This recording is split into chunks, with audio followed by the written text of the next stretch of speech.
have spent the past sort of 8 years talking to people about what's going on in the industry, what the key trends are. And what I'm going to do is I'm going to tell you some of the things that they told me, shamelessly pass off their insights as my own. And so if there's anybody in the audience that I've spoken to that recognises something particularly pithy that they've said to me over the years, and you don't get credited, then I'm sorry. What I thought I'd do first is just take my watch off. Then I can see how we're doing. See how we're doing for time. Before they chuck me out. What I thought I'd do is I thought I'd outline a few key trends that I think are important in the development of the industry at the moment, and that are going to have a kind of profound effect on the kind of skills that are required. Then I'm going to chat a bit about some specific skills. I've canvassed agency heads, recruiters, and people in client organisations to get a few ideas of what's really in short supply at the moment, and then chat at the end a bit about what the future holds, what the kind of key things you need to think about to prepare yourself for the next year, 2 years might be. So the first thing is to talk a bit, as I say, about trends, and these are not trends in the sense that wearing flares is a trend. You know, people wore flares, they saw the error of their ways, then, God help us all, they moved back to flares. That's not what these are.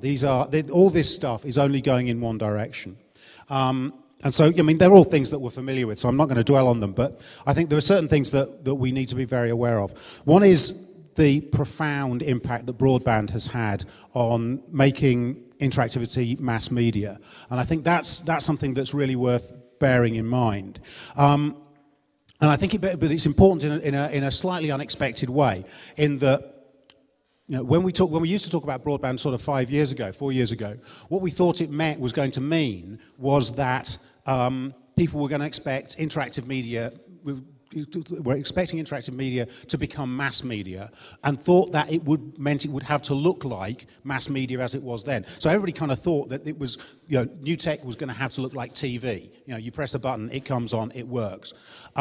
What's actually happening is that people are far more tech savvy than that. The general public, the level of technical literacy among the general public has dramatically increased, and even for people who are not tech savvy, they're finding workarounds, they're finding ways of using the technology. So what this, you know, we had a great example.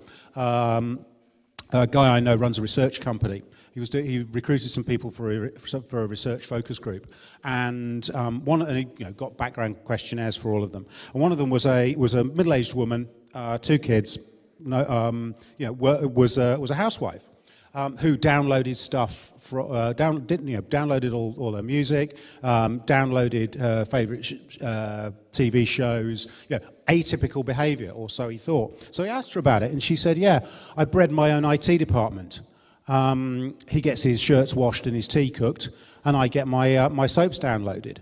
So there is a level of tech literacy in the audience, for this stuff that is quite significant.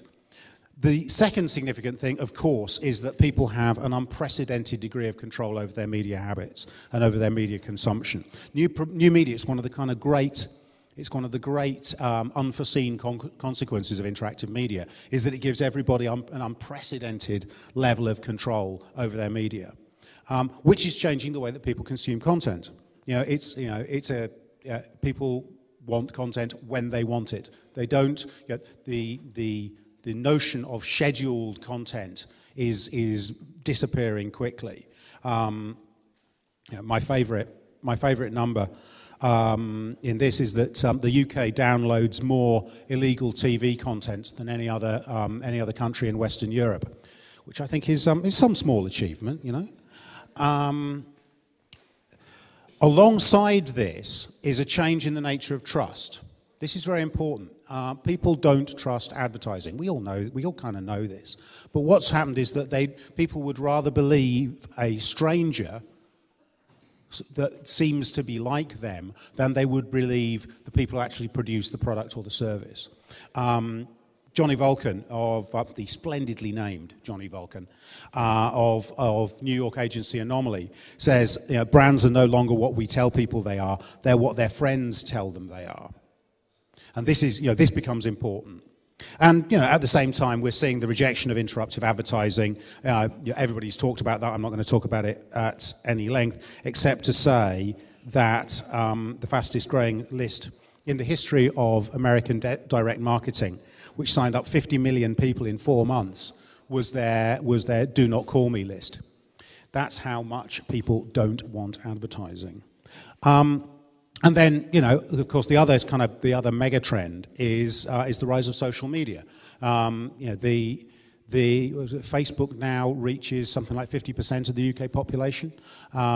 Twitter has grown more than 900% in the last year. The tools to control media, the desire to get the content you want as you want it, all these things are have come together in social media, and that is going to make it mean a profound change in media consumption, in media spend, in advertising spend, but also in the kind of skills that people are going to need looking forward. So what this kind of means is that digital media becomes a kind of a blade that splits communications in two. On one hand, you've got traditional marketing communications, which are becoming less and less effective. I'm going to turn my phone off as well.